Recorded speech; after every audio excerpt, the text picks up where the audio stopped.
There you go. Perfect. So first of all, I want to introduce myself. I'm Ellen Menchu. I'm the chair of the Clallam County Democrats, and I welcome you here tonight. We're happy to have all the candidates here in person, and our recording will be available online, hopefully by tomorrow, but if not tomorrow, by Wednesday. And we're going to ask you, as we asked all of the candidates, any of the questions that we get this evening that we don't get to, if you are willing to, I will email them to you and you can answer them and email them back, and we will put them up on our website. And some of the candidates from the previous forums have done that, and you'll find them on our website if you go to see that. So if you can just let me know now, if you're willing to do that, I'll send out an email to all of you afterward in case we don't get through all the questions. Yes, certainly. Yes. Perfect. Okay, so I am going to turn it over to Christy Holy, our moderator, to let her give you a rundown of how she's going to manage the forum this evening. Thanks, Ellen. Hi, everyone. I'm Christy Holy. As Ellen said, I'll be moderating tonight, and just wanted to go over a couple of the rules for tonight's forum. To maximize time, we've made cards and pins available at the front. So anyone that's here in the live audience, you can write any questions you have on a card and just raise your hand and we'll come and pick them up. And we'll be alternating questions. We have some pre-submitted questions. So we'll alternate a pre-submitted question with a question from the live audience with a question from Zoom if we have it. We'll be going in alphabetical order to begin. So that's how you notice you're sitting in alphabetical order. And so Missy will begin with her opening statement, and then the next question will go to Randy first, and so on. So each person will get their chance to answer the question first. We'll be starting with 2-minute opening statements with a 1-minute rebuttal per candidate. This will be the only time that you'll be allowed time to rebut anything. After that, it'll just go to the next question.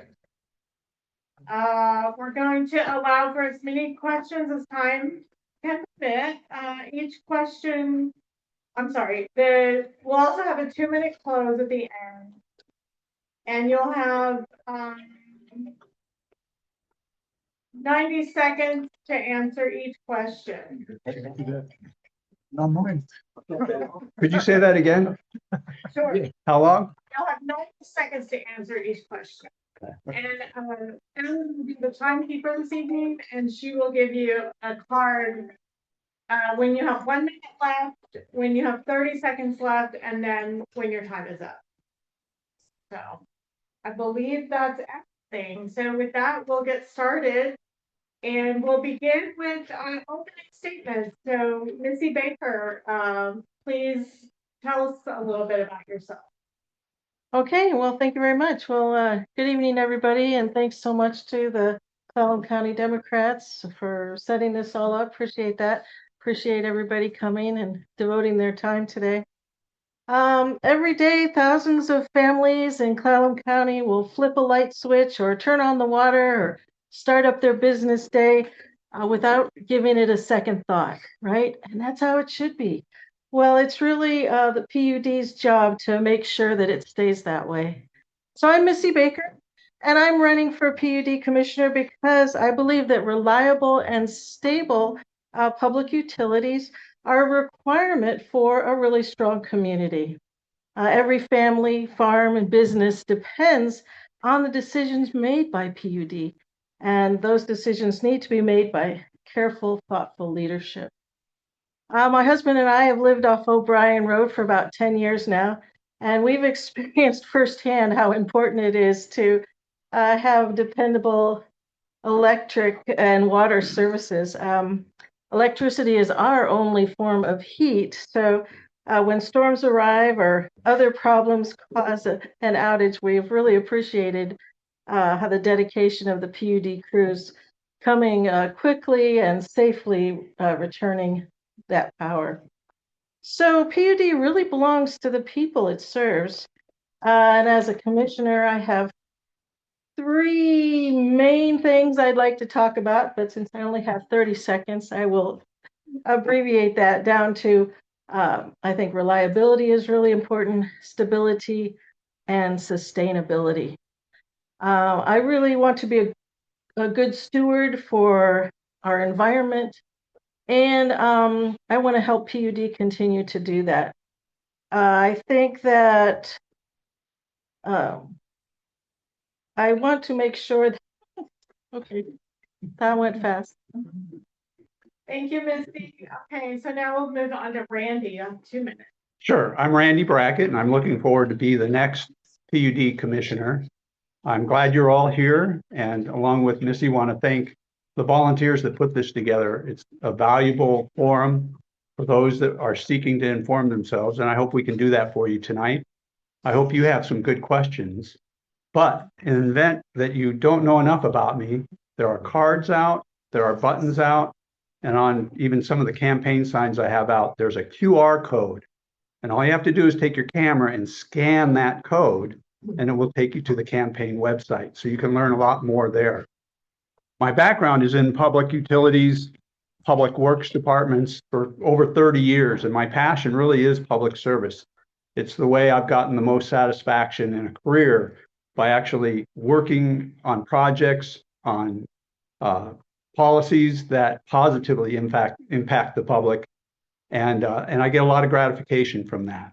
So as your next commissioner, I want to make sure that we're moving forward, that we're thinking ahead, and we're not just looking behind. We have a great history with the hydroelectric dams, but as we see the warming climate melt the snow earlier and earlier, we have to consider the possibility that the dams will not continue to provide the same power that it has in the past.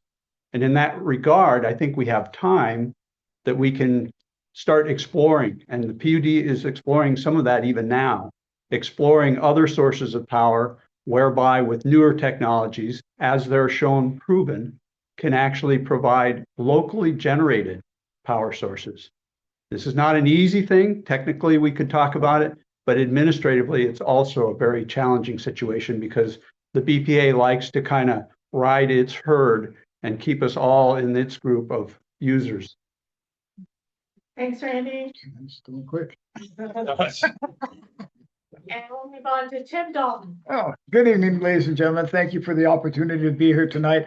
My name is Timothy Dalton. I am currently serve as Clallam County's Housing and Grant Resource Director. I've been up here for about 4 years. I'm a native Washingtonian, grew up in Eastern Washington, home of Hanford, dams, nuclear power, diverse power options. I'm bringing a little different perspective to this. My background is community development. Like I say, working in housing, working in job creation. That's where, you know what, that the PUD needs to be focusing on is how do we work.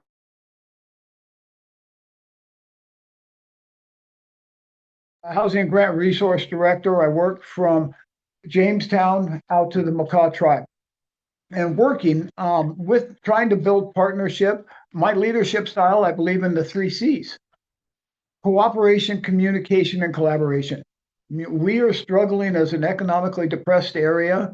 And, you know, these are areas that the PUD can be leading. Here, a couple months ago, the PUD met with the county and the port. You know, we have to be working together, and that's the partnerships that I'm looking to bring. I'm not looking to micromanage people or the operation. I'm looking to work in collaboration with them and to build a brighter future for the area. Thank you. And moving on to Rick Paschall.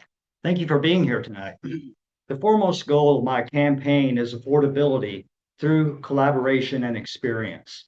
I promise that before every decision I make on the board, I will ask myself, what will this decision do to rates? I am not saying I will never support policies that would raise rates. For example, the utility now is under the increased regulatory compliance obligations that could raise rates as much as 7%. These changes will probably have to be made for statutory obligations, but I will make it a priority of my term to keep rates as low as possible while continuing to maintain system reliability. I also pledge to work collaboratively with other like-minded utilities. What many people don't realize is that the large public utilities hire professionals to influence BPA to implement policies that favor their specific needs.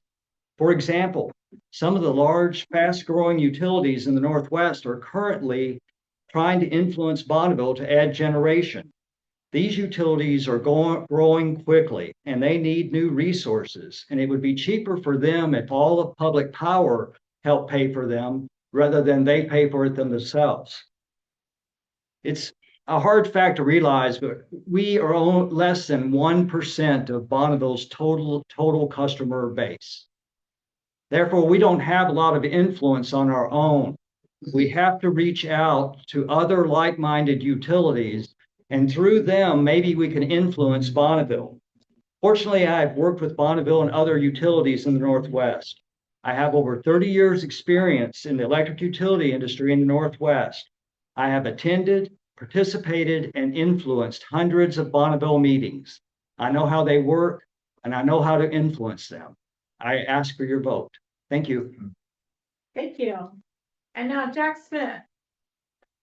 Thank you for having me. And I want to say one thing, happy birthday, America, this coming Saturday, 4th of July. I'm proud to be here, and 250 years is a long haul. I'm also a veteran and honorable discharge, and I was in the Navy band. And so I'm a musician then, I'm still playing as a musician now. So I'm going to focus on my past experience a little bit at the beginning here.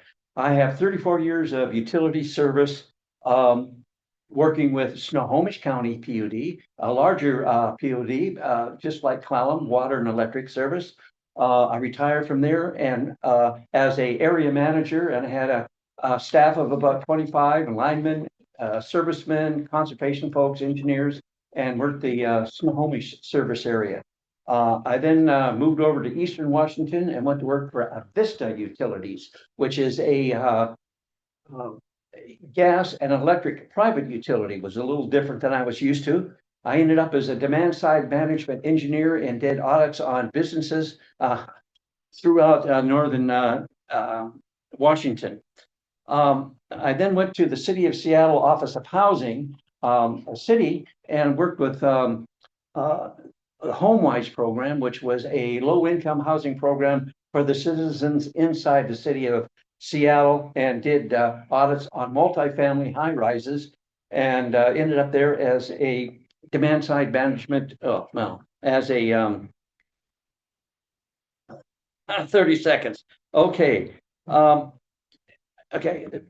The major part of my career is service, and I've done a lot of service to a lot of different areas, both privately and publicly, and that's why I have the background, I think, to be on the Board of Commissioners. Thank you. Thank you. Okay, now for our first question. This was a pre-submitted question. And some of you have already addressed some of this in your intro, but the question is, what makes you the best candidate for this position? Tell us about your background, education, skills, etc. And we'll start this question with Randy. And you'll have 90 seconds for this question. Thank you. Okay, well, I'm a licensed professional engineer, retired at this point, but my career was built on going through university and then utilizing the training as a professional civil engineer in utilities. In my work life, I was interacting with the public extensively and also closely with the decision makers, council members, and county commissioners in principle, in typically anyway.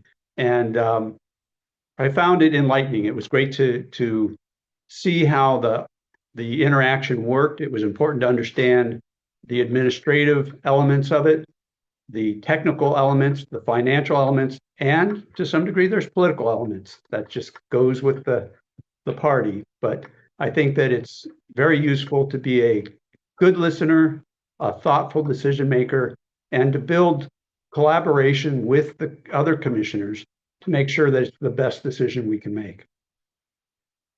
Oh, 30 seconds. I have a little dance here now. I have a range of background in terms of public service that includes being in the Peace Corps, launching a Habitat for Humanity group over in Jefferson County, and also working with Clallam Mosaic, a group that works to enrich lives of people with intellectual disabilities. So I've been around a lot of different kinds of people in different situations. Thank you. Yes, a little bit about my background. Like I say, I'm honorably discharged Marine leadership. You know what? I came out of high school, went in the Marine Corps, did 4 years, came out, worked on golf courses for a while, decided I wanted to go back to school. I have a business degree from Washington State University, go Cougs. But as I view this job isn't about, you know what, we have great staff that knows how to run the PUD. This is about policy and financial oversight. And that's where this really is all about. That, you know what, there's policies that I'm looking at that need addressing. A couple of them is, the district voting that was just passed by our PUD commissioners, and kind of it goes against the RCW. And, we're making decisions without really looking at the RCWs. I have been 25 years working on legislative issues and policies. You know what? I know how to do the research beforehand when policies come forward and who to talk to. And that's what I'm looking to bring to the PUD. Thank you. Rick? I think my background and experience working with the Bonneville Power Administration, Army Corps of Engineers, and the Bureau of Reclamation for the last 30 years. I know how to influence them. And my influence is going to be in trying to keep rates low. That's what is going to be the real problem for the PUD, I think, in the next few years. There are so many upward pressures on rates. We need a commissioner that understands the industry, that understands the dynamics of working with Bonneville, and is focused on keeping rates low. Thank you. Thank you. And Jack? Well, the majority of my career has been focused on conservation, customer service, utility operations, and helping people use energy and water more efficiently.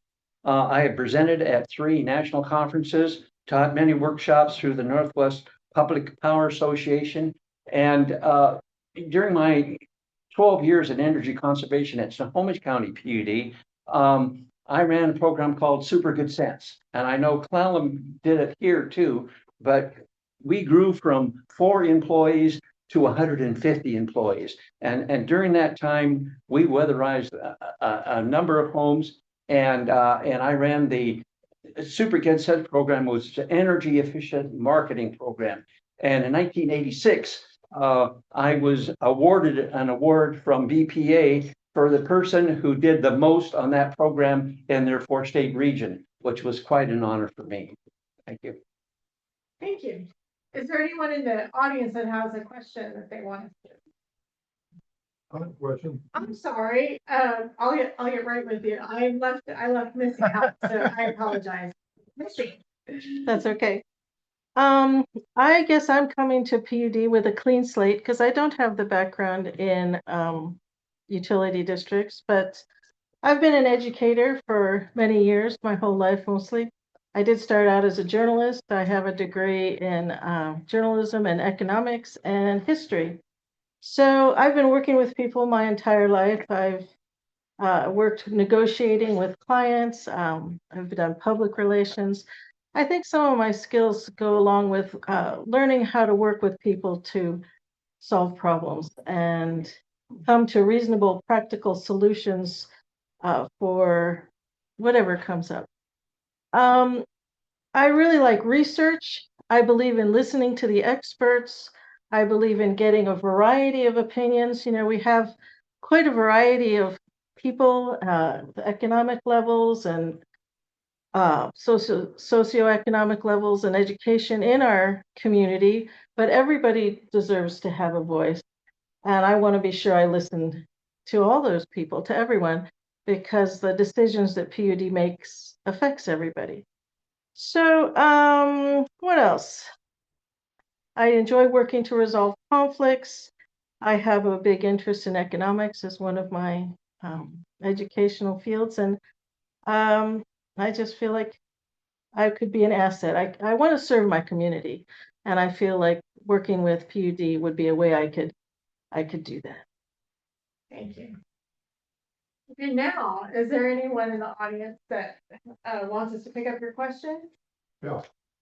Do you have it written down? Yes.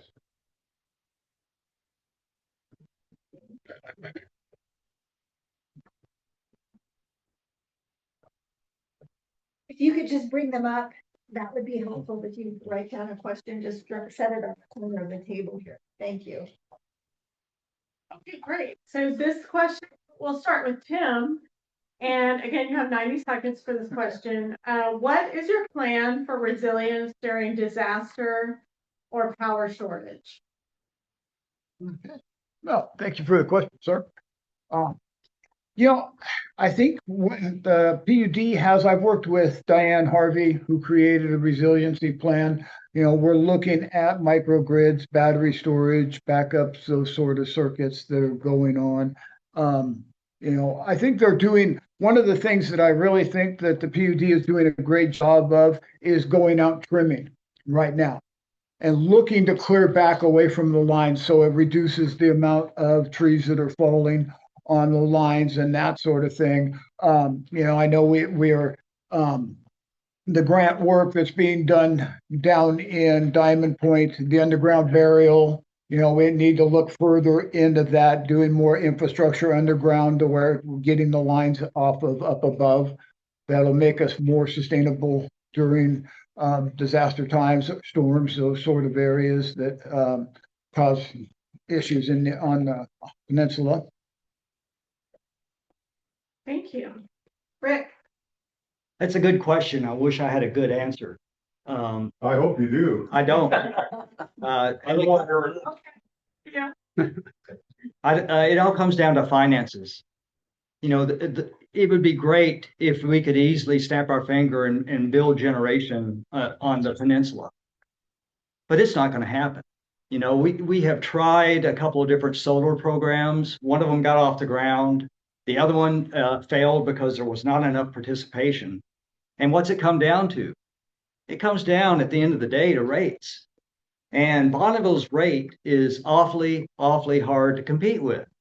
And until there comes, a new wave of technology potentially, I don't see it being feasible. Even though I hate the outages as much as anyone else, but I don't see it being financially viable. Thank you. Thank you. Well, I agree with everyone that said that something to this point. And we really rely on Bonneville Power Administrations because they have the cheapest rate with the water running over the dams. And we're at the end of the line. So it's tough on us. And our vegetation management, that was said earlier, they're trimming back every tree they can get on the distributions and transmission lines. And we just have to do the best we can. Now, I know the PUD has a 5-year plan to address these issues, but unfortunately, because there's an RCW that says that we can't get information from the utility people, we have to do the research on our own to find that information. And some of that is pie in the sky, some of it is current. But it's a tough question, and it's something that we have to look to into the future. Thank you. Missi? Well, 2 words that I think could sum up our response would be prevention and preparation, and having those plans. And as our fellow candidates have mentioned, we do have 2 crews at a time continually working on the prevention aspect, trying to protect the lines that are overhead, which I think are like 11,000 miles of lines we have overhead. So two crews work continually on that to try to prevent some of those windstorms or ice storms that might affect the lines. And then the planning, PUD does have plans. We always want to look at those to continue to update them to be prepared for emergencies. They do have strategies they work with. But the last thing that really has an effect on PUD's performance is the level of clientele or level of workers that they can get.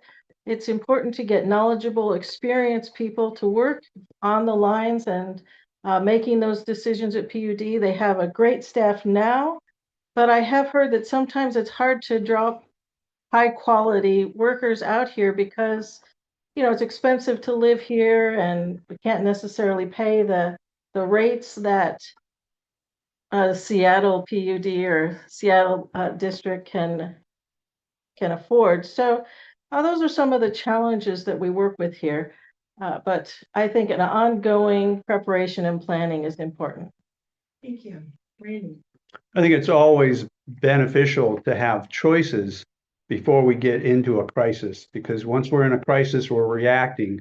We're not able to do things that might mitigate the damage or concerns that we have. So I think we need to be very thoughtful and careful looking out at what other opportunities there are for power generation. The PUD is undergoing that to a certain degree right now. They are putting up a microgrid project in Squim, which will expand the solar power system, and provide battery backup. And it's just for a portion of the downtown. So it's a pilot project. In a similar way, they're working on a new operations center in Port Angeles, and they will be co-located with the emergency services building, which will also be a new building. And so they're looking to do a microgrid there and look at small power generation for that. I think that's a good example, two good examples of having pilot projects that are grant funded that don't impact our rates. And we need to continue that through and collaborate with the emergency services people for mitigation funds and provide small amounts of alternative sources of power throughout the county, so that if we hit a disaster that's imminent, like a earthquake or fire driven storm, that we have some elements of electricity and water that we can live off of for the next couple of weeks anyway. Thank you. Okay, the next question will be from Zoom, and we'll start with Rick. What kind of local power generation and storage should the PUD pursue? And what qualifications do you have to make decisions about locally generated or stored power? I would only support any local generation that was at or below Bonneville's rate. That's the threshold for me. And the second part of the question was? What qualifications do you have to make decisions about locally generated or stored power? I've had 30 years experience in the electric utility industry. I have zero experience working with stored power. All right, thank you. Jack. Well, stored power is the way to go. Now at Snohomish, which is a larger utility, they just finished a gigantic solar project, and they're taking the energy savings or the electricity from that and putting into a storage battery. And then they can use that battery whenever they want. Now, to do that here at Clallam, it's going to be expensive to do that. So we'd have to make a large investment for that project. And I don't know that we have the money. And like Rick said here, that and we got to keep the rates close to what Bonneville, well, you buy it from Bonneville at. But it's a good idea. Now, there's another thing that's on the horizons called fusion energy. They're working on it in Wenatchee outside of Clallam, out of Chelan County PUD. And they've been working on this for 4 years, and they're getting close to doing fusion energy. And again, well, I can't do that locally because it's expensive, but if they did it there, right next to a PUD, right next to transmission lines, they could probably sell half of that new power to the Bonneville Power Administration to give it to us. That would lower our rates. Missy. Okay, thanks. Yeah, right now, about 75% of the power we get from Bonneville is water generated, water power. So that's a great source of energy. But out here on the peninsula, we're not really in the process of building dams. We're in the process of taking down dams. So I don't know if water power would be a great source for us. Wind power, if you travel east at all or along the Columbia, you see the wind generators. And depending on where you're located, really will help determine some of the expense of that and the functionality of that kind of power generation. Now, could we do wind generation here? Well, possibly. Another thing to consider, though, is that most of the peninsula is designated forest land, state or federal or tribal lands. And do we have a location that we could put a wind farm? Not sure. The other thing is that to build a local generation power system would cost in the 100 millions, 150 million, and we have 34,000 customers that would have to pay for that. Now, yes, there's a lot of going on with grants right now. I know in the last year, I think PUD has gotten almost $10 million in grants, which have kept our rates relatively low. Thank you. Okay, Randy. Yeah, one of the things I want to point out for everybody's benefit is that rates are not static. And so we can sit here and say we've got the great rate, great low rate there. But what happens as the rates continue to go up? And we can't just sit here idly and not try to fix things when we know what's coming down the road.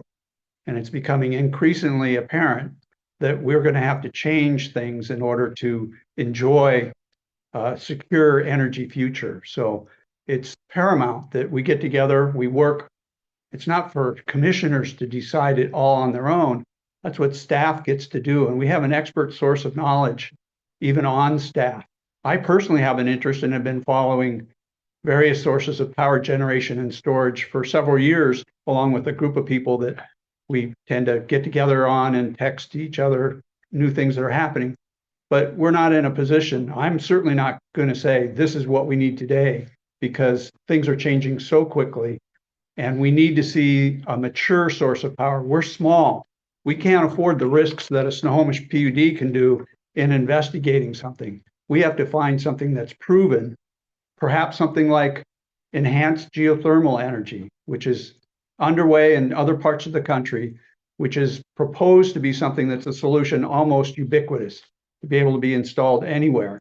But we need to see that it really works. We can't just take that risk and maybe lose it all. Thanks. Oh, thank you. Coming from Eastern Washington, Tri-Cities, I've had, quite a bit of experience out and around Energy Northwest, seeing the process that they do. I'm not a big wind fan. I think the only people that make good money off the wind farms are the farmers that own the land that they're sitting on. But you know what? That they're doing solar, they're doing Energy Northwest is looking at European style nuclear small mobile operating sites. And when it was talked about the second part of the question, what part?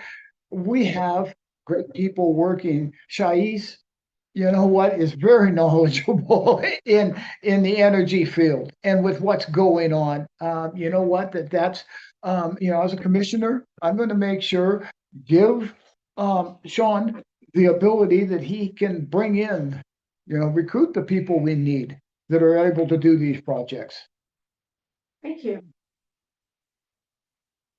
Okay, moving on to the next question, and this question will start with Jack. What is significant about the fact that the word public is in the name of this agency? And what does that mean for how you will approach your priorities and responsibilities? Okay. Well, the word public is very important because we have a commission of 3 members, and they're responsible for a certain area of Clallam County.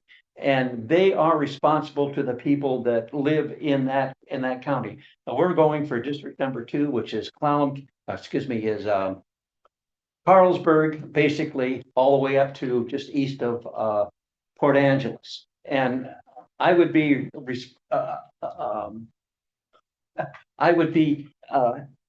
person that the public could go to. And if they had a problem, they call me. I can't direct staff, but I can get an answer to that question through the district manager, and an answer to that person. So my phone is going to be online. My email address is online. I can take questions from the public anytime, and we are responsible to the public, the citizens of the district we're applying for. Thank you. Missy. Thanks. Well, PUD is a nonprofit organization. They work to serve the community. 71% of the customers are local families, homeowners. I think maybe close to 20% are businesses, and then like 2% industrial. So it's the people of Clallam County who really are the main priority for this public utility district. Additionally, if there is going to be future growth, it's going to be the growth that has to pay for that growth. Like if a developer wants to come in and put a new housing district between, well, anywhere in the county, they are the ones who actually pay for the expansion of services, both water and power, to that area. So PUD is very serious about controlling the rates for people. They have been using those grants, and I just feel like their priorities are in meeting the needs of the people first. PUD wants to be good stewards of the resources we have available. They want to be a resilient organization preparing for the future as well, and they're not out for profit. Thanks. Randy? Yeah, well, I would describe it as when you have a public entity, you don't have Wall Street salaried people that live off in some other place. You have commissioners that live in the community along with the staff, and we all get to share in both the struggles but also the successes right here. We don't have shareholders standing in front of us scooping their profit from the utility, as happens with, for example, Puget Sound Energy. So we get the benefits, all the benefits of the revenue, to reinvest in our system and build it. And it's definitely more cost efficient than having a private sector entity. So public is very valuable to us, and you all get to vote for the commissioner. So who gets to have such an impact when you're talking about some large corporation? You each all have impact, especially the primary voters. So I encourage those primary voters to get out there. And that's, as was said, basically from the west side of Sequim to the east side of Port Angeles. Port Angeles is not included. And then the district wraps around to the north of Sequim along the coast. So those folks that live there, anybody live in that area? Paul, I'm sure you do. Yeah. You're going to be voting in the primary. So you have the greatest influence in seeing two candidates go on to the general election. Thank you. Thank you. Well, I mean, okay, I get to follow this up. I think we've heard some great answers, but it is true that, you know what, it is a public service organization, that we are here to serve the community, and that sort of thing. The community does elect the commissioners, and that we're, again, like Randy and Jack, that we're looking from Gale's Addition to the Dungeness River. And, I think the important part about it is that not only is this electric, but this is also water and broadband issue, that, that this is areas that really touch everybody's everyday life in twofold. And that these are valuable assets that we're going to have to protect moving forward. And as a public entity, that, it's everybody's responsibility to provide provide input into it. Thank you. Thank you. And Rick? Well, we're such a gregarious group up here, right? We pretty much all agree, or either that or we're getting some softballs. Maybe that's public to me. I'm going to go a little bit different on this. In the industry, when we would differentiate public and private utilities, we would often say private utilities count their customers per mile, while public utilities count the miles per customer. And that pretty much characterizes the difference between the public and the private. We are basically the energy consumers that nobody wanted. We're not profitable. We don't make money for anybody. So on the public spectrum, we pay our own way, so to speak. The good news about being public, we have access to 31 dams on the federal hydro system. And I can't tell you what a blessing that is. And I can't tell you how much Puget Sound Energy wish they could get their hands on that. And I was really scared when Doge was going around with a chainsaw, because there's been a movement to sell the public marketing agencies, Bonneville, TVA, and we do not want that to happen. Thank you. Thank you. Okay, we'll move on to a question from the audience. I'm going to take this one first, Sam, since you've already asked. And that word is natural or material?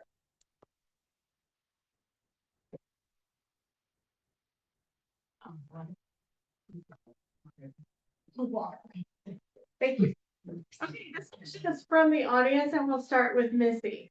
What is the most important challenge facing Clallam County with regard to water and electricity supply and delivery?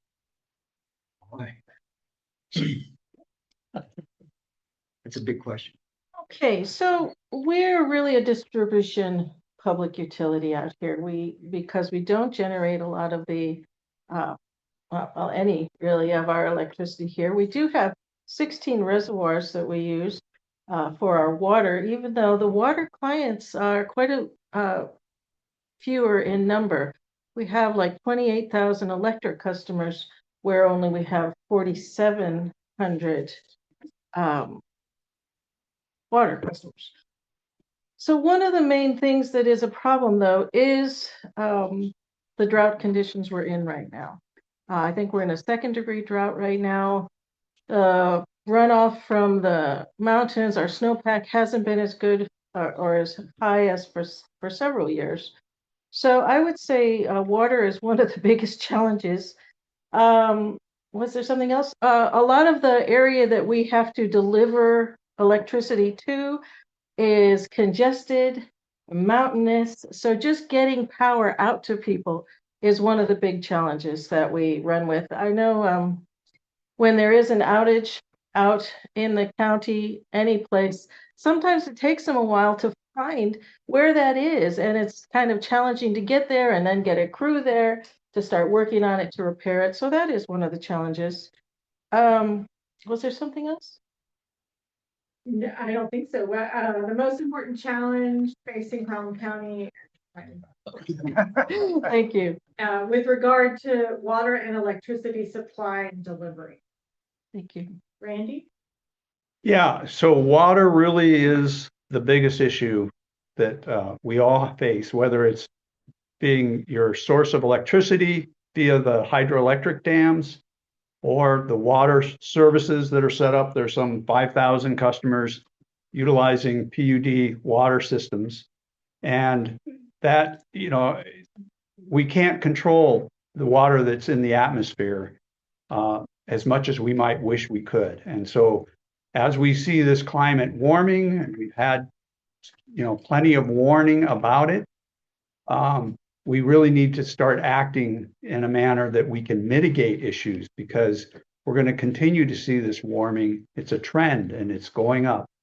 And in regards to the hydroelectric power, that can change what our historical value and reliance on out in the Columbia River Basin. So we do need to be looking at alternative sources of power supply. We also need to be looking at things like potentially banking water. And one example or one idea the water department supervisor, Bowen Kendrick, has is to try to inject clean, fresh water into aquifers and bank it there. And there are examples of that in Southern California where they've been doing it for some 60 years. But there are regulatory hurdles. And one of the things that the commissioners can do is advocate with the legislature for having that kind of opportunity. Yeah, there you go. I agree that, like I say, when you're looking at the two challenges that we have, one, we're at the end of the BPA line.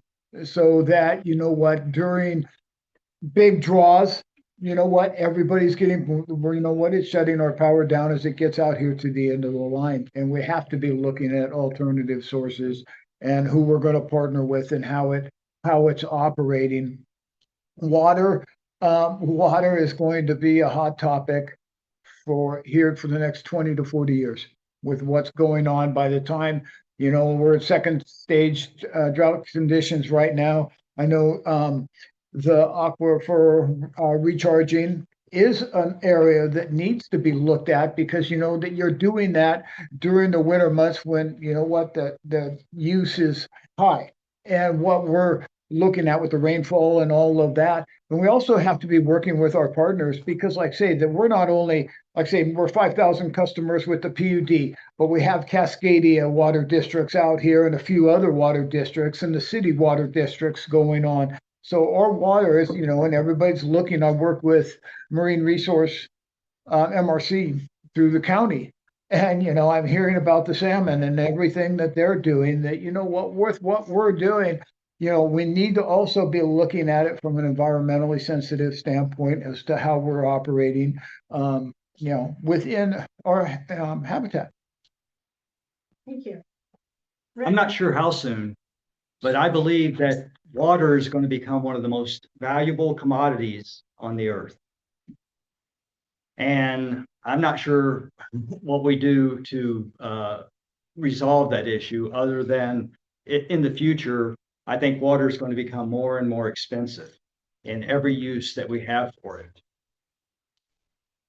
With respect to, I'm going to change the question on just a little bit to what keeps me awake at night?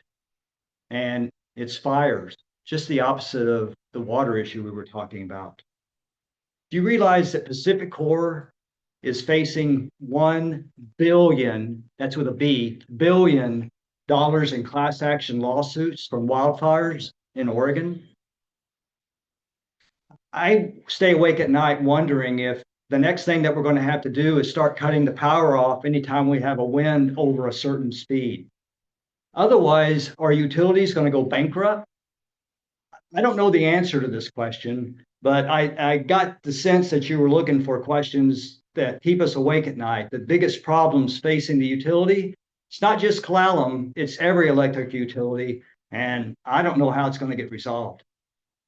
Thank you. Thank you. Yeah. Well, again, I think water is the big issue, and there has been talk to put a reservoir in central Clallam County. Let the rivers fill up the reservoir during the wintertime when there is lots of water. And I haven't really heard recently if that is a go or a no-go. It seems like a good idea that we could use that water later on then when we do have a low water year. So that would be one thing I would think about. And again, on the electric side, again, we get most of our energy, 88% from Bonneville Power Administration, and at low, cheap rates. But there are other things coming online all the time that's going to reduce that, and that would be the Northwest Energy has four nuclear projects in line, Northwest Energy, and that's going to help the electric side of things.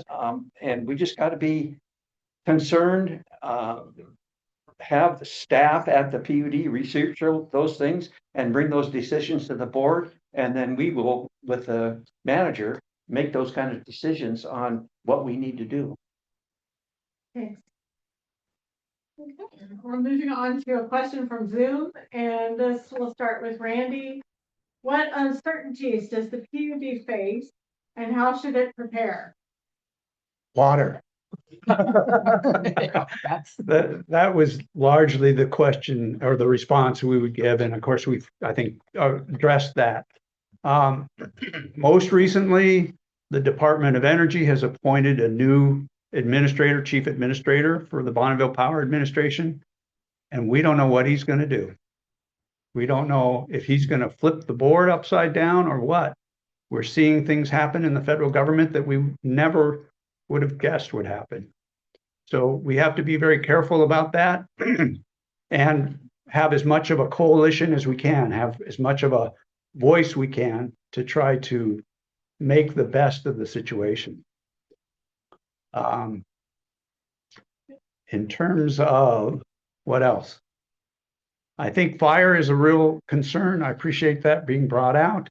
I do think that we aren't in a good position right now to manage a wildfire that was extensive, but we do need to be looking at that and working with our partners, especially the emergency services people, but also other local fire districts. And by collaborating, we can set up more shelter, more opportunities to resist the fire, but also to recover from the fire.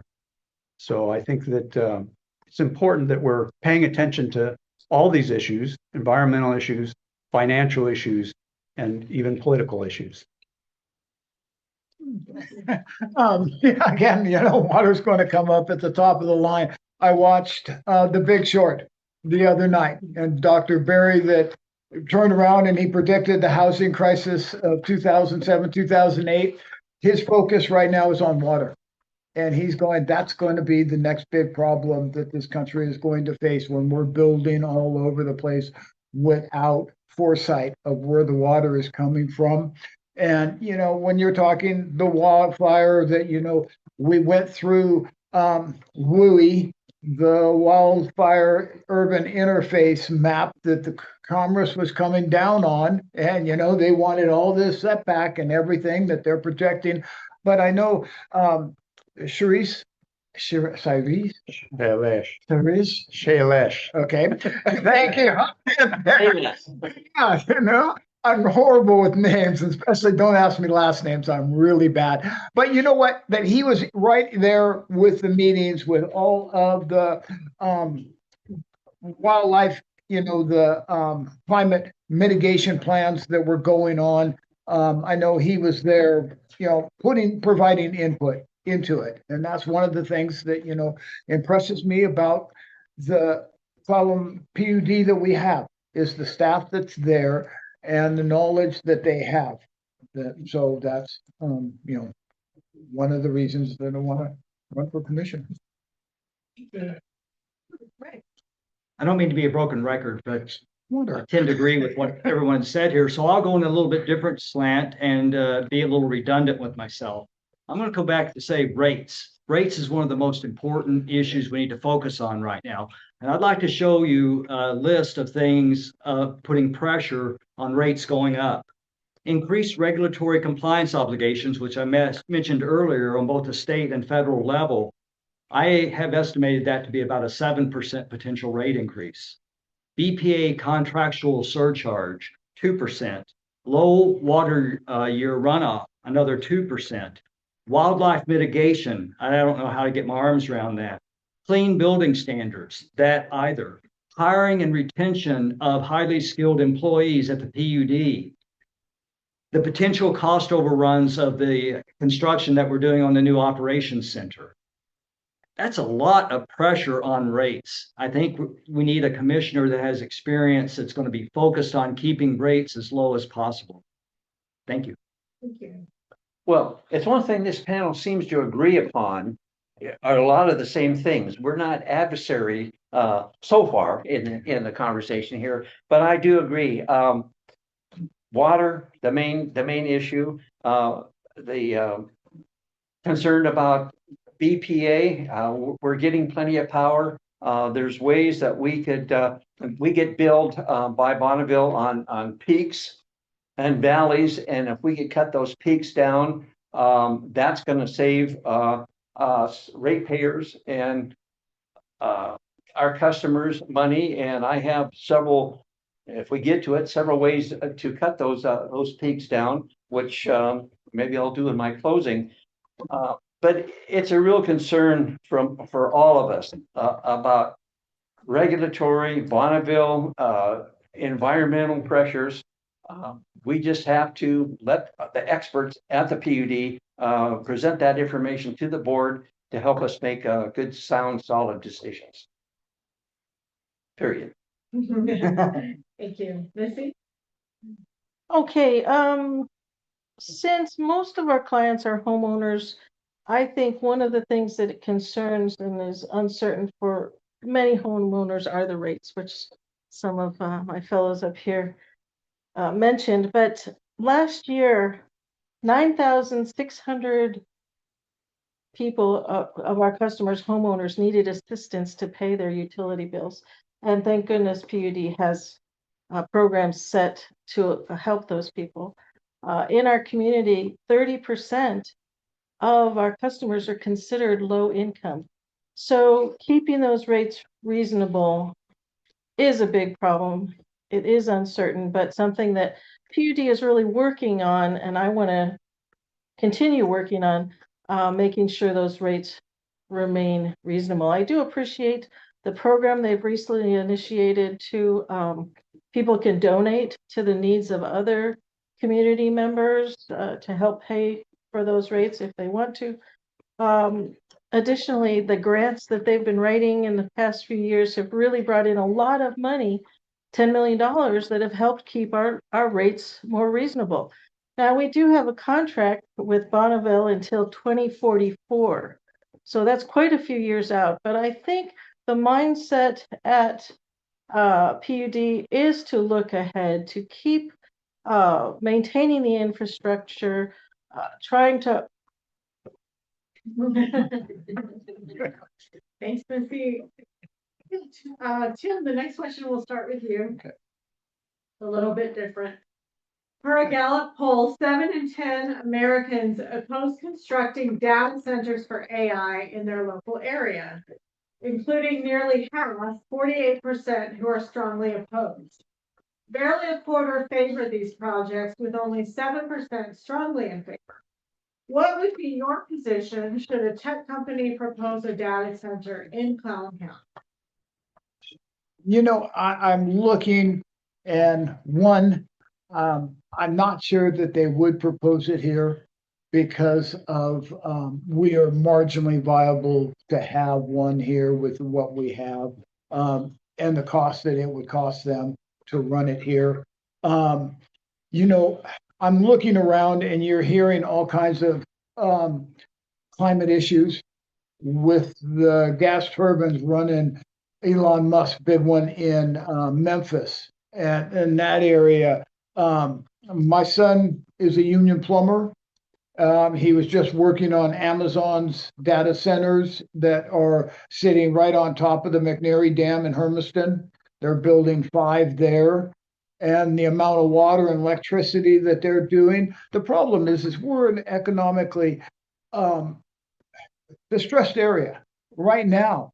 And you're kind of going, okay, are we going to use that energy or electricity for jobs that are for things that don't produce jobs, or are we going to use it to something that does produce a job? And that's where I would oppose kind of that. We have to do, what's the opportunity cost? What are we giving up for, you know, that to be here? And is it going to benefit us? And so I'd have a real tough time. You know, I want to see firm numbers and metrics as to how that would play out. Thank you. Rick? In general, I'm opposed to data centers. They don't provide enough local jobs to justify the further depletion of the federal system, and they potentially use too much water. I could potentially support a data center if they provided some or most of the following. First, they'd have to provide significant employment. I'm not sure how to define significant employment, but it had to be more than 1 or 2 employees in the area. Second, they would have to pay a higher electric rate than everybody else does to help pay for the infrastructure that we've already paid for to put in for them. And there would have to be provisions for the data center to shut down during extreme weather conditions or whenever the grid was stressed. But like I said, in general, it doesn't feel right to me. And you might have heard that Grant County PUD, or at least it was one of the mid-Cs, they never took power from Bonneville forever because they were part owners of the mid-Cs. They recently just took their full allotment so they could put in data centers. And to me, that was just abominable. That's just not what the federal system was built for. But I hope I've answered your question. Thank you. Jack?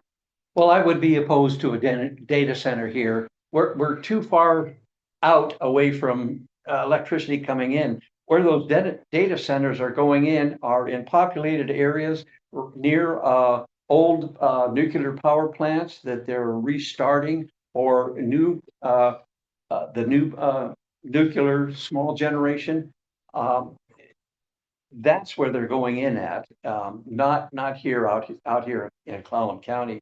And they can, if they're right next to a nuclear power plant, they can take the energy right from there through transmission lines right to the data center. And it makes sense, and let them pay for that infrastructure cost. I would be opposed to that, and I don't think anybody on the board would be friendly to that idea. Thank you. Missy? Yeah, I pretty much have the same opinion as most of the people here, for possibly different reasons. A lot of the data centers have been buying farmland and forest land from people, and I believe that we still need our farms and our forests. So I don't want to see those gone. Out here on the peninsula, where would we put something like that? We're kind of squished between the mountains and the ocean. And do we even have the land available for a data center? And then, like others have mentioned, would it benefit our community? How much would it benefit our community? Maybe some local employment would be beneficial. As far as AI in general, I think there's good aspects of AI and some negative aspects of AI. I don't really want to see the whole world run by AI. So am I in favor of another AI center? Not really, not out here. I just, I don't see it as a reality for our county. Thank you. Randy? Well, I fully agree with the sentiments being expressed here. I think we have to look at what our obligation is. My obligation as your next commissioner about evaluating projects on our ability to supply power. We're essentially obligated to provide power where we have the capacity to provide it. So that's a pretty tricky wicket to get through. We can't just say, oh, we don't like it. Nobody here that I know of likes it. We have to look at what regulations that may be enacted to preempt such an activity to be sure that it just doesn't have a place here.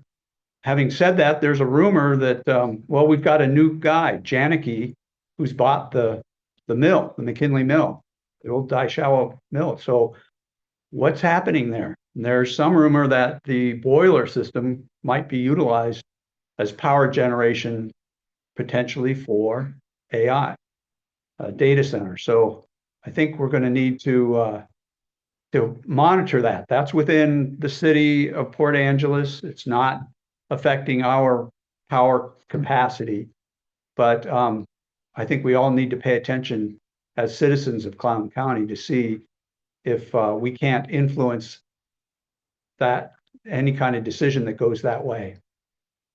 I'm going to say my time's up. Thank you, Randy. We're having some. It's like, Zoom technical did we break the camera issues. again? One moment.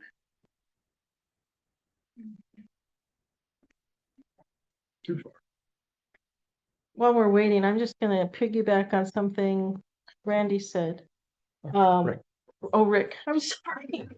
Something Rick said, just about the vast amount of water that is required for those AI generation plants. And since we've been talking so much about how we need water and water is a concern in our area, that would be a difficult thing. I'm going to add that I have 3 copies of what's called the PSPS, and it's the administrative operation of how power gets shut down in the county here in the PUD system.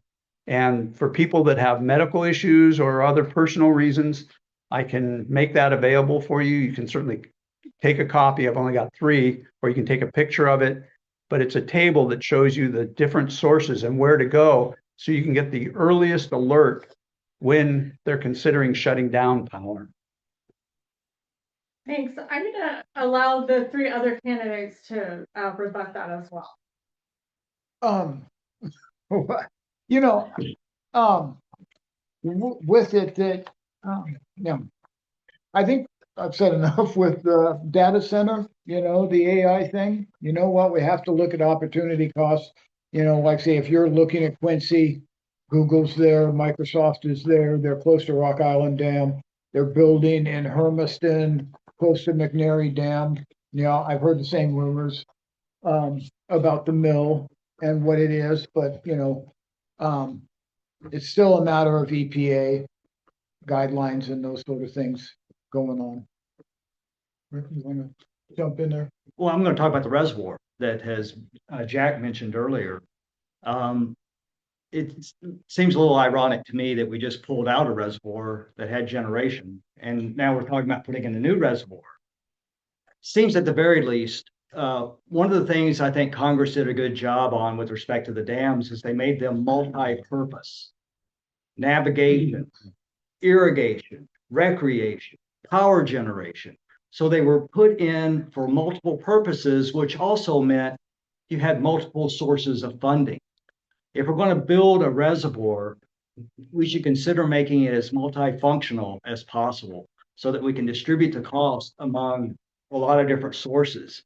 One of the things I saw near the end of my career that I thought was really interesting, and I'm sure that they've evolved from then, was that they would have these little turbines that would sit in pipes so that when the water flowed out of an irrigation pond, it turned the turbine and it generated a little power. That's not a lot of power, but you put a lot of little things like that together and you start to get a little something, and it also helps to defray the cost. Thank you. Jack? Well, I agree with everybody here on these issues. And as far as, you know, we've looked at tidal power. We did a project when I was at Snohomish PUD, for instance. And it, you know, as the tide comes in, it spins the turbines, and as it goes back out, it spins the turbines. But it got clogged with seaweed, and there was fish mitigation concerns from the tribes. But there's all kinds of things that that we could look at in the future. And if you didn't get me in the first part of this presentation, we could start over. No, we got you. Okay. Thank you. Have you heard about the wave? They've got these wave generators Yes. that when the waves go up and down, they move. So it's on a piston and it moves up and down. And so, you know, that if you live near the ocean, you know, it moves all the time. Okay, thank you for answering that question. Okay, now we're going to take a question from the audience. How much, and I'm sorry, we'll start with Rick on this one. Okay. How much rooftop solar power is produced in Clallam County? What happens to that in an outage? I don't have any idea how much solar power. I think, you know, we've got the one in downtown, and I think that's like 34 kilowatts, I believe. It's something like that. And I don't know how much rooftop we have, but my understanding is it gets fed back into the Clallam County's distribution system. So it dampens the load when Bonneville is still supplying power. And when the power goes off, I would imagine that still goes to the distribution system. And no, I'm seeing a head shake. I have no idea what it does. The IBW back there. Yep. Jack? Yeah, well, I agree. I have no idea how much power comes, but certainly if a customer wants to put solar on their roof, and pay for it themselves, that's a good idea. They're getting that power into their own house, and if they use it or anything's left over, it goes back to the meter and runs backwards. And so it's good for the customer, and I think it's good for the PUD as well, because then we don't have to supply as much power to that community as we did in the past. But that's a question that I have no idea what the answer is. I'm sure somebody at the PUD does, obviously. Thank you, Missy. Yes, I do know that the amount of solar electricity that people have put on their houses or on their yards or in their fences is very small in Clallam County. I know PUD, one of the things they have considered in the past is starting to put some solar on their buildings that they have to supplement a little. But at this point, they don't really have the storage capabilities for the solar, here, since we have a lot of gray days, the solar is not as effective anyway as if you lived in Eastern Washington or in California, when you have that solar that can put into storage every day. The storage doesn't last very long. At this point, the batteries that hold on to that electricity that's produced just hasn't been developed enough. So, but anyway, in our county, we don't use a lot of solar. Of course, it's a personal option people have. That's really all I have to say about it. Okay, thank you. Randy. Yeah, so my understanding is we have about 750 residences with solar. And so we could say that's roughly 7.5 megawatts of power that is generated. But we're looking at on our peak time, we're using more like 220 megawatts. So it is a pretty small percentage. I think rooftop solar is a great program, and there's still some opportunities to sign up for it. And eventually that may be capped. I believe there is a cap in place, but we haven't reached that yet. We need to look carefully at whether or not it's appropriate to keep that cap or move it up some. When the power goes out, though, when the grid goes down, so does solar. So it does not get fed back into the grid with the current equipment and standards that we have.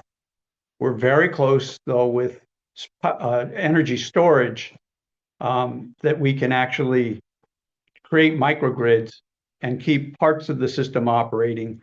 There's people who have microgrids for their home alone, and it's just basically solar, batteries, and the control system to keep that power isolated from the rest of the grid.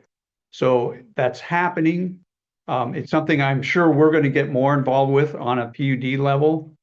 The microgrid example is already being templated by Shailesh, and the whole goal is to use that elsewhere as well. That's one of the goals anyway.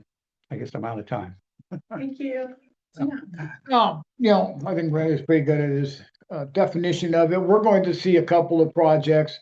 Behavioral health, Northview apartment will have solar on there, so it'll be interesting to see how that works on the 36 unit development. And I know PHA out in Gales Addition will have solar attached to it. Horn Energy Northwest, Horn Rapids Solar Park and battery storage, the data or the solar banking that they're doing over there. It's going to be interesting to watch and to see how that plays out. And if they can do that on a large enough scale, and make that affordable, like say, I think it's get back Rick's, I'm listening to Rick, what will the rates do? How are we going to be able to pay for that, and will cost justify the benefit of it moving forward, or, grant funding. But when you start living on grants, you start dying on grants if they go away. And OMB right now is really playing with a lot of federal grants, so it's going to be interesting to see what happens. Thank you. Okay, that brings us to the end of our questions.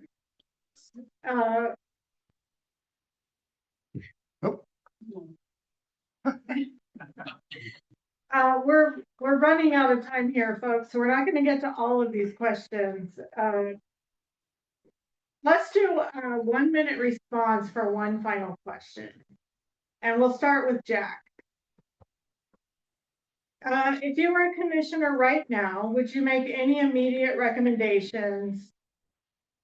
And what recommendations would you make?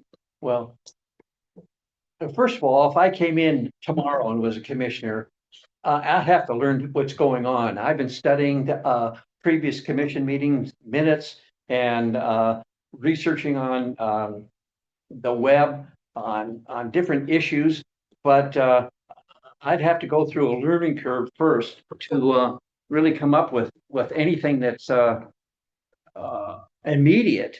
But because of my PUD background, is my 1 minute up? Yeah, yeah.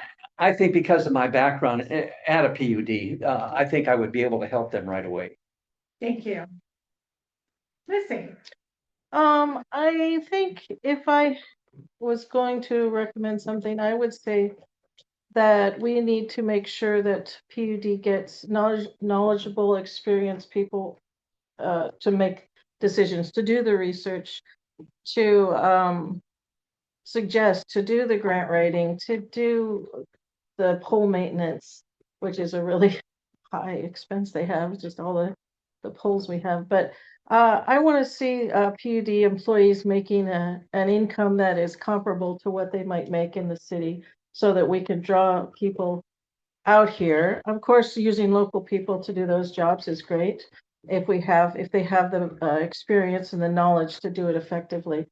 But in order to stay up with the times and with current developments, I just really think we need to be able to hire people at a reasonable wage salary for those positions. Thank you. Randy. Well, it is a wishful thinking question. Once I'm elected as commissioner, I won't be affecting the budget till August, September, October of next year. So things that could have a financial impact are a ways out. Having said that, if I was there this year and presently a commissioner, I would be interested in seeing what can be done with the low income conservation measures, that we can actually set up metrics so we all can understand how we're saving money for low income folks and celebrate that and work to make sure that that's as efficient as possible. I'd also like to evaluate, which happens every budget year, the rates, the commodity of electricity purchased as a price, and the base price, which is what is the cost of keeping the infrastructure up. It's risen dramatically now to some $45. And you'll have to look at my website to find out more. Thank you. Tim? I think I would look at, if I were in there right now, the thing I would be looking at, that the projects that we are doing in-house are competitive with if we were subbing that work out to local contractors, and making sure that we are getting every value, because if we're doing projects in-house and we can have it done by a local contractor that can do it on time and on budget faster than we can, then I'd be looking at that. I want to make sure that cost benefit justifies the projects going on. Thank you. Rick. I think we're very lucky. We've got a good board right now, and I'm very sorry to be losing John Purvis. I think he's been a wonderful commissioner. He's been a wonderful staff person, and I hope that there's somebody at this table that has shoes big enough to fill his, or feet big enough to fill his shoes, because they're big. The biggest crisis I see is on the water system side. There are some real significant issues that are going to have to be solved very, very soon. So that's where I think my attention would be immediately. Thank you. Thank you. Okay, so now we've completed our questions for this forum. So we'll go to closing statement. And we're actually going to go in backwards order of the way that we started. So we'll start with Jack. And you have 2 minutes for your closing statement. Okay, I have 2 minutes to do 39 years worth of service. Okay, I've been in Clallam County for with my wife of 61 years for the past 12 years, and I've been looking for the right way to volunteer my time, and I believe this commissioner position number 2 is that. What would I do? Well, I try to keep the rates as low as possible for sure. And energy conservation would be one of my main goals. Now, when I was at Snohomish, we weatherized 50,000 homes. I look at that as 50,000 little power stations throughout the county that was using this much energy and dropped down to this much energy. The customers were happy, their bills were lower, and the PUD was happy because it lowered our demand. Now, we couldn't do that on the same basis, just we don't have that many people here, but that's one thing I would do. I'd also look at these new meters that we have on our houses, the advanced meters. I would propose a time of use rate. If we could lower our peak, when we get up in the morning, the peak goes up. At night, when we come home, the peak goes up. The rest of it's pretty stable. If I believe we could design these meters so that we can give you a lower rate. Let's say after 7 o'clock, instead of 8.5 cents a kilowatt hour, it maybe would lower it to 4, 5, 6 cents a kilowatt hour. If you could take your showers, do your washing, drying, dishwashers, that would be good for the utility, and you could pay lower rates. I'd also be looking at our customer charge. Is that where it should be? Could it be lower?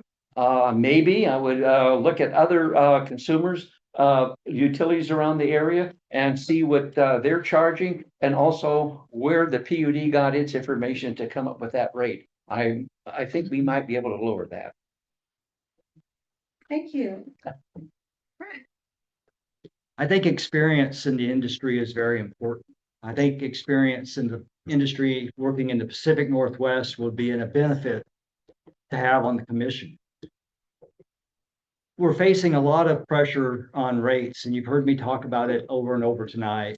And what I'm hoping to emphasize is that if I get elected, that's where my focus is going to be, in trying to hold rates as low as possible. Thank you. Thank you. Jim. Okay, thank you. Thank you for allowing us to be here tonight. I want to say that, I've heard Rick talk about organizational experience and that sort of thing. Benton County, Grays Harbor, they don't have organizational people. What they have, or operational people, what they have is organizational. The commission oversees the general manager. It's his responsibility to make sure that it operationally runs efficiently, effectively, and at the best price available. That we do have, from a policy perspective, we need to look at infrastructure, we need to look at broadband, we need to look at water and affordability.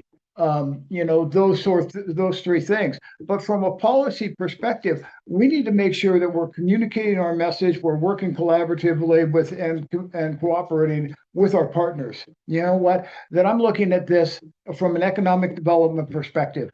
That, how are we making it affordable to live here? And are we working with the companies looking to come here and get set up? What do they need? Can we provide it? That's what a commissioner should be looking at instead of the operational aspects. I don't want to be down in the weeds. I want to be at the 30,000 foot level, looking to see how we're doing this, and is our PUD running on budget and doing the tasks that they are designed by our CWs to do. Thank you. Thank you. Randy. Well, I'm Randy Brackett, and once again, I would appreciate your vote, both in the primary and then in the final election in the fall, so that I can become your next PUD commissioner. I think that my desires to work with the public, to build community through processes, to think innovatively, work with fellow commissioners and the PUD staff, we can do a lot. And I've got a lot of success under my belt that I can refer to where that has been what has happened. I believe in this community. I've lived here for over 15 years now. Many people would say, oh, that's nothing. Well, I've lived in the northern Olympic Peninsula area, including Island County, that's Whidbey and Camano, for 34 years. And I choose it. our family chooses it to raise our family here. And we want to see it prosper. We want to see a more resilient and energy secure future here. Thank you. Missy. Okay, well, hey, thanks again to the Democratic Party for organizing this, and thank you so much for taking all your time. I know everybody's busy these days, so thanks for being here. Great questions and great discussion. So thanks to everybody.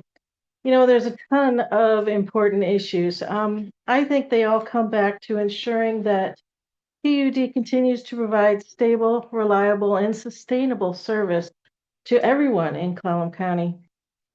Through my career in education, business, and community service, I've developed skills in planning, problem solving, and negotiating to find those practical solutions. I've learned that good decisions begin with listening. And I want our 34,000 customers to know that they all have a voice. We want to hear and respond to the concerns of our customers. Because those decisions affect everybody, they need to be guided by careful planning, fiscal responsibility, and a commitment to serving the public. I plan to listen first, study the facts, research when necessary, and work cooperatively to help PUD continue to provide effective power and water services to our community. Good decisions come from asking those thoughtful questions, considering different perspectives, and keeping the public's long-term interests at the center of every resolution. I want our children and our grandchildren to inherit a utility system that is financially sound, resilient, and prepared for the future. So it would be an honor to serve this community in this way as a PUD commissioner, and I hope to earn your trust and your support and your vote. Thank you. Thank you to all of our candidates. Let's give them a round of applause.